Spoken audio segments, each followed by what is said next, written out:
नमस्कार दोस्तों, स्वागत है आपका आज के मुख्य समाचारों में। जी हाँ दोस्तों, आपको यहाँ पर देखने को मिलेंगी सुबह से लेकर शाम तक की तमाम बड़ी खबरें, मुख्य समाचार, ब्रेकिंग न्यूज़ अपडेट्स के रूप में। तो दोस्तों, आप सभी लोगों से रिक्वेस्ट है इस वीडियो को ज़्यादा से ज़्यादा लाइक और शेयर करें। तो चलिए दोस्तों, जान लेते हैं आज की पहली बड़ी खबर। मुंबई में कर्नाटक की बसों पर काली खपोती, सीमा विवाद पर मनसे का प्रदर्शन, सांसद सुप्रिया बोली अमित शाह दखल दे।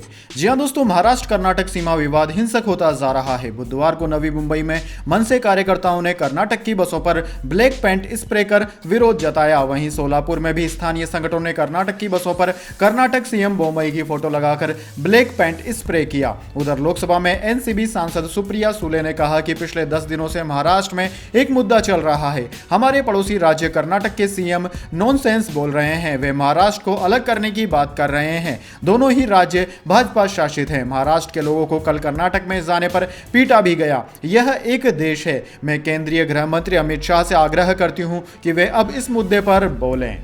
इसके बाद दोस्तों, अगली बड़ी खबर।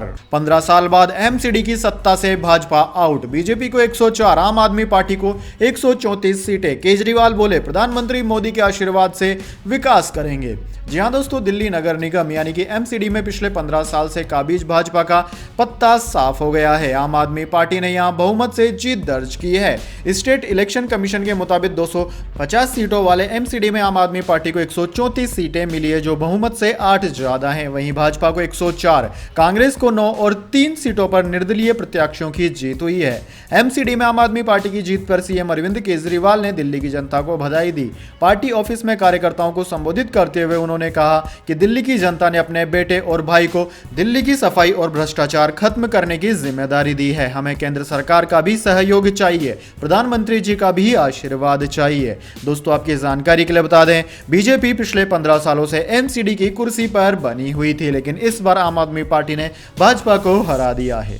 इसके बाद दोस्तों, अगली बड़ी खबर। आरबीआई ने ब्याज दरें 0.35% बढ़ाई। 20 साल वाले 30 लाख के लोन पर करीब 1.55 लाख रुपए ज्यादा चुकाने होंगे। जी हां दोस्तों, बढ़ती महंगाई से चिंतित भारतीय रिजर्व बैंक यानी कि आरबीआई रेपो रेट में 0.35% का इजाफा कर दिया है। इससे रेपो रेट 5.9% से बढ़कर 6.25% हो गई है। यानी कि होम लोन से लेकर ऑटो और पर्सनल लोन सब कुछ महंगा हो जाएगा और आपको ज्यादा ईएमआई चुकानी होंगी। ब्याज दरों पर फैसले के लिए 5 दिसंबर से मॉनेटरी पॉलिसी कमेटी की मीटिंग चल रही थी। आरबीआई गवर्नर शक्तिकांत दास बुधवार को प्रेस कॉन्फ्रेंस में ब्याज दरों से जुड़ी घोषणाएं कर रहे थे। इससे पहले सितंबर में हुई मीटिंग में ब्याज दरों को 5.40% से बढ़ाकर 5.90% किया गया था। दोस्तों, मॉनेटरी पॉलिसी की मीटिंग हर 2 महीने में होती है। इस वित्त वर्ष की पहली मीटिंग अप्रैल में हुई थी। तब आरबीआई ने रेपो रेट को 4% तक स्थिर रखा था। इसके बाद दोस्तों, अगली बड़ी खबर। किसान सम्मान निधि के लाभ से 1.86 करोड़ किसान बाहर। आधार लिंक हुआ तो पता चला अपात्र थे। अब लाभार्थियों की संख्या 8.58 करोड़। जी हां दोस्तों, प्रधानमंत्री किसान सम्मान निधि योजना में किसानों के खाते में हर साल 6,000 रुपए की आर्थिक मदद दी जाती है, लेकिन सरकार ने 12वीं किस्त जारी करने से पहले किसानों से डेटा को क्लीन करने के लिए जैसे ही आधार कार्ड को लिंक करने वाला चौथा डिजिटल फिल्टर आजमाया तो लाभार्थी किसानों की संख्या पिछले 6 महीनों में 1.86 करोड़ कम हो गई। 11वीं किस्त में इस योजना का लाभ 10.45 करोड़ से अधिक किसानों को मिला, जो 12वीं किस्त में घटकर 8.58 करोड़ रह गए। इसके बाद दोस्तों, अगली बड़ी खबर। चीन से कारोबार समेटने की तैयारी में है एप्पल। भारत में शुरू हो सकता है इस डिवाइस का प्रोडक्शन। जी हां दोस्तों, एप्पल चीन को झटका दे सकता है, जबकि कंपनी भारत को काफी फायदा पहुंचा सकती है। रिपोर्ट्स के अनुसार एप्पल आईफोन्स के बाद अब आईपैड प्रोडक्शन को भारत शिफ्ट कर सकता है। हालांकि पूरा प्रोडक्शन शिफ्ट नहीं किया जाएगा, लेकिन कंपनी चीन से 30% मैन्युफैक्चरिंग को हटा सकता है। इसको लेकर सीएनबीसी की एक रिपोर्ट में दावा किया गया है। रिपोर्ट में बताया गया है कि एप्पल आईपैड के कुछ प्रोडक्शन को चीन से भारत में शिफ्ट कर नए ऑप्शंस को एक्सप्लोर करना चाहता है। इस रिपोर्ट में भारत सरकार के 2 सोर्स का हवाला दिया गया है। हालांकि कंपनी ने अभी तक इस रिपोर्ट को कंफर्म नहीं किया है। हाल ही में दोस्तों, एप्पल ने अनाउंस किया था कि यह नए लॉन्च हुए आईफोन 14 को चेन्नई के मैन्युफैक्चरिंग सेंटर में मैन्युफैक्चर करेगा। कंपनी ने ऑफिशियल स्टेटमेंट में जानकारी देते हुए कहा था कि भारत में आईफोन 14 की मैन्युफैक्चरिंग को लेकर काफी उत्साहित है। इसके बाद दोस्तों, अगली बड़ी खबर। मेटा ने दी अमेरिकी सरकार को धमकी, अगर पास हुआ मीडिया बिल तो फेसबुक से हटा देंगे न्यूज। जी हां दोस्तों, अमेरिका में फेसबुक और सरकार के के बीच सोशल मीडिया कानून को लेकर विवाद बढ़ता नजर आ रहा है। इसे देखते हुए फेसबुक की मूल कंपनी मेटा ने अपने प्लेटफॉर्म से न्यूज फीड को हटाने की धमकी दी है। मेटा इंक ने सोमवार को धमकी दी है कि अगर अमेरिकी कांग्रेस अल्फाबेट इंक की गूगल और फेसबुक जैसी कंपनियों के साथ सामूहिक रूप से बातचीत करने के मद्देनजर समाचार संगठनों के लिए आसान बनाने के उद्देश्य से एक प्रस्ताव पारित करती है तो वह अपने प्लेटफॉर्म से खबरों को हटा देंगे। सूत्रों ने इस मामले पर जानकारी देते हुए कहा है कि सांसद संघर्षरत स्थानीय समाचार उद्योग की मदद करने के तरीके के रूप में पत्रकारिता प्रतियोगिता और संरक्षण अधिनियम को वार्षिक रक्षा विधेयक में शामिल करने पर विचार कर रहे हैं। इसके बाद दोस्तों अगली बड़ी खबर, भारत जल्द ही इंसान की क्षमता से ज्यादा प्रभाव वाली गर्मी का अनुभव कर सकता है, विश्व बैंक। जी हां दोस्तों, भारत में पिछले कुछ दशकों में हजारों लोगों की मौत के लिए जिम्मेदार लू का प्रकोप चिंताजनक गति से बढ़ रहा है और भारत जल्द ही ऐसी भीषण गर्म हवाओं का सामना करने वाला है। दुनिया का पहला देश होगा जो इंसान की बर्दाश्त की सीमा से बाहर होगी।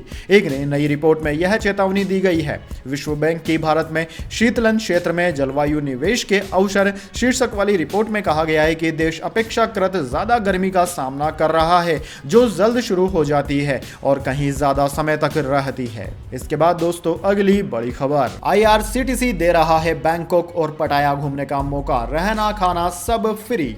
जी हाँ दोस्तों, अगर आप भी नए साल में घूमने की प्लानिंग कर रहे हैं तो यह खबर आपके लिए जरूरी है। दरअसल दोस्तों, रेलवे आपके लिए शानदार टूर पैकेज लेकर आया है। इस खास पैकेज में आप बहुत ही कम पैसे में विदेश यात्रा कर सकते हैं। दरअसल दोस्तों, नए साल के खास मौके पर IRCTC 5 रात और 6 दिन का शानदार पैकेज ला रही है। इस पैकेज में आप नए साल पर थाईलैंड घूमकर आ सकते हैं। IRCTC ने थाईलैंड स्प्रिंग फेस्टिवल टूर नाम से टूर पेश किया है। यह टूर 21 जनवरी से शुरू होकर 26 जनवरी तक चलेगा। इसके तहत ट्रेवलर को कोलकाता से थाईलैंड का सफर करवाया जाएगा, यानी कि यह टूर कोलकाता से शुरू होगी। इसमें पहले यात्री को कोलकाता से बैंकॉक ले जाया जाएगा, वहां से पटाया ले जाया जाएगा, वहां जाकर आपको और भी कई सारी चीजें दिखाई जाएंगी। अब दोस्तों बात करें इस पैकेज की क्या कीमत है, तो इस पैकेज के लिए सिंगल यात्री को 54,350 रुपए देने होंगे।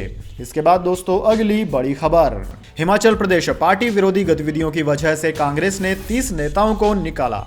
जी हां दोस्तों, हिमाचल प्रदेश कांग्रेस में सब कुछ ठीक नहीं चल रहा है। चुनाव नतीजों से एक दिन पहले ही पार्टी ने बड़ा एक्शन लेते हुए 30 उन नेताओं को निष्कासित कर दिया है जो पार्टी विरोधी गतिविधियों में शामिल थे।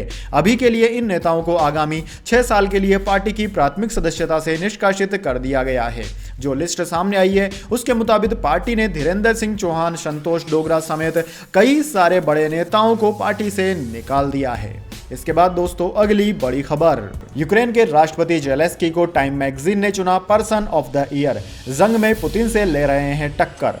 जी हां दोस्तों, यूक्रेन के राष्ट्रपति जेलेंस्की को विश्व प्रसिद्ध पत्रिका टाइम्स ने पर्सन ऑफ द ईयर 2022 घोषित किया है। टाइम मैगजीन ने अपने ताजा अंक में राष्ट्रपति जेलेंस्की को कवर पेज पर स्थान दिया। रूस यूक्रेन वॉर में राष्ट्रपति जेलेंस्की पिछले 10 महीनों से रूस के खिलाफ विरोध की प्रखर आवाज बनकर उभरे हैं। लगभग 10 महीनों से चल रहे इस युद्ध में जेलेंस्की धैर्य और गंभीरता का परिचय देकर यूक्रेन से कई गुना बड़ी रूस की सेना का मुकाबला कर रहे हैं। अपने सैनिकों के साथ कदम से कदम मिलाकर खड़े हैं।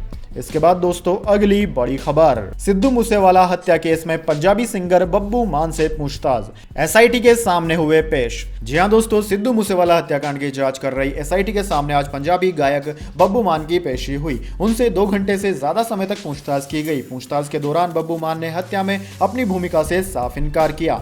सिंगर से पूछताछ के बाद SSP मनसा ने कहा कि जरूरत पड़ी तो गायक को फिर से तलब किया जा सकता है। दोस्तों आपकी जानकारी के लिए बता दें, आज सुबह ही पंजाब पुलिस ने गायक बब्बू मान, मनप्रीत औलख और संगीत निर्देशक निशांत सिंह को पूछताछ के लिए तलब किया था। इन तीनों का कथित तौर पर सिद्धू मूसेवाला से मतभेद था।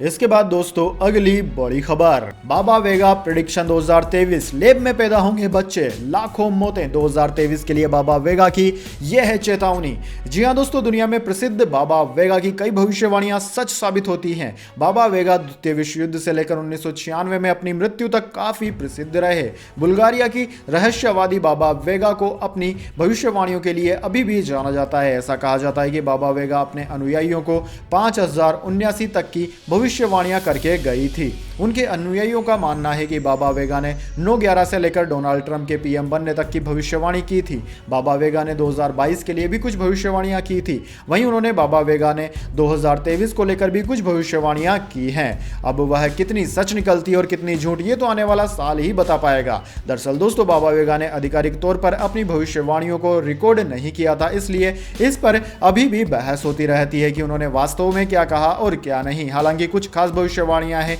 जिन्हें आने वाले साल से जोड़ा गया है, जैसे कि बाबा वेगा ने 2023 के लिए सबसे चिंताजनक भविष्यवाणियों में से एक सौर तूफान के बारे में भविष्यवाणी की थी, जो विनाश का कारण बन सकता है। सौर तूफान का मतलब सूर्य से निकलने वाली ऊर्जा के विस्फोट से है, जिससे कई तरह के खतरनाक रेडिएशन पृथ्वी पर पड़ेंगे। इनका प्रभाव अरबों परमाणु बमों जितना शक्तिशाली हो सकता है।